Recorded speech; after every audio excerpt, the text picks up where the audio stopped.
Captain's Log, subdate 200701.8. I received a message from the satellite of unrequited love, my former home. The station has been abandoned. I have sent word to Subfleet, and they are going to lay a flag on it. For me, I fully intend on repurposing it to cause utter annihilation. Welcome everyone to the Halls of Injustice. Based on what we're going to cover today, I'm starting to think this should be Halls of Justice and yesterday should have been Halls of Injustice. But we'll go with it because I'm sure some will say, regardless of the sentence this man got, that perhaps the sentence isn't quite sufficient. Before we start, there is a new video on Moisky Live concerning Chaz or Chop, and I will be streaming on Twitch tonight, some American Truck Simulator. It was meant to be yesterday, but honestly I couldn't be bothered. Either that or Assassin's Creed 2, because I am working my way through those, okay? Link to both down below. So today I'd like to talk about Peter Williston from Alabama.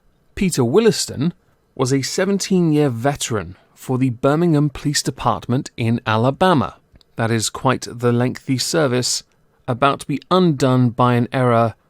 Oh boy, quite a severe error. So yesterday when I mentioned we're going to do one on a police officer, yeah, we are. This is Peter Williston, his mugshot of course, looking absolutely spiffing in his new uniform.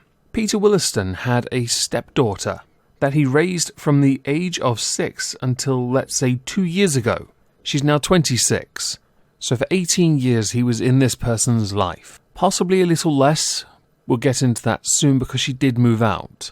Peter Williston, when she was 14 years old, while claiming that actually this was when she was 16 years old because that falls in line with Alabama's consent laws, got intimate with his stepdaughter. His belief was that by doing this he would deal with her needs, yeah, so it wouldn't impact her schoolwork, because, and this is not a joke, he wanted her to not date anyone or risk getting pregnant, and his only solution for that was Peter Williston. So during the trial, he had claimed over and over again that she had approached him. Sadly, there are witness statements that say otherwise, one of which is from the very stepdaughter along with others, 3 others, that confirmed he had forced a breakup between her and her then boyfriend at the age of 14, not 16 as he kept on saying, well, he really did commit to this one, and that they then, to make things easier, entered into a, air quotes, mutual agreement, end, air quotes, for him to help her so she wouldn't have to worry about her issues at school. With him confessing during the trial, it was not the best thing to do. Hindsight's always very helpful. Totally fixes this. This is by definition of what he did, and I'm sure many of you have already guessed it, an abuse of power, because he wasn't just a father figure, but he was also a law enforcement officer.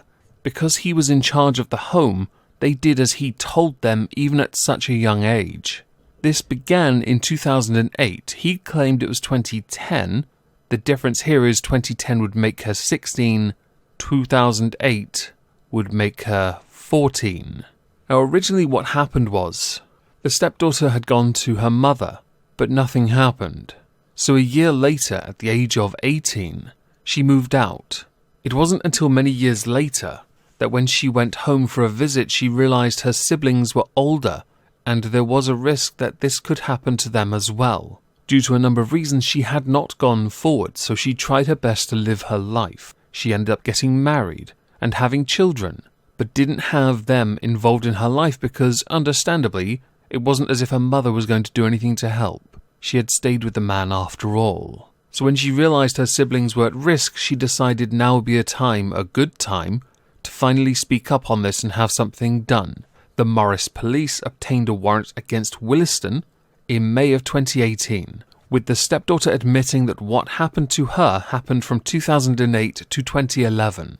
A month later, the police arrested Williston on a charge of first-degree grapes. He was at first taken into custody at the UAB hospital, where he was admitted for psychiatric evaluation after the charges were made public. The following day, he rightfully resigned from the police force. During the trial, Williston did admit he did things, and he regrets it, but he didn't really show any remorse for what he had done. It came across as somebody very cold who didn't quite get the point that he took advantage of somebody and he really shouldn't have, and there is a punishment, a severe one. It took the jury 30 minutes, by the way, to find him guilty. Now, he was originally scheduled to be sentenced back in April, but due to COVID-19, it got pushed back. But his actions then and how he perceived it then seemed to have changed, because when he was sentenced, he made a statement saying, "If I could take her pain away and carry it myself, I would.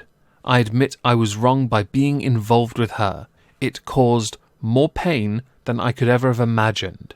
The assistant district attorney who was dealing with this case did point out during the sentencing hearing that Williston and his defense team attempted to victim shame his stepdaughter during the trial, with the Jefferson County Circuit Judge Stephen Wallace agreeing with this statement, with him saying, "It's troubling and I want to put it to rest. The argument that she somehow invited this is not recognized legally or morally, and it does not make sense. The idea that Williston and the victim are on an equal plane, as far as her being able to consent, is ridiculous." So what did Stephen Wallace sentence Peter Williston to?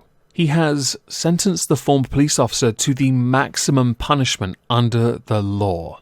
The maximum sentence is 21 years and 3 months. It took 30 minutes to decide guilt, and because of COVID-19, it took only a few moments after that little pushback to decide 21 years and 3 months. I'm sure many of us are going to be divided on that sentence. Peter Williston is currently 50. If he were to serve that sentence from start to finish, he would be in his 70s. Should he be entitled to parole? That is a decision for all of you. I personally, with sentences like this, will accept it, but do firmly believe those 20 good years he has should be spent on Titan after he's made into a eunuch.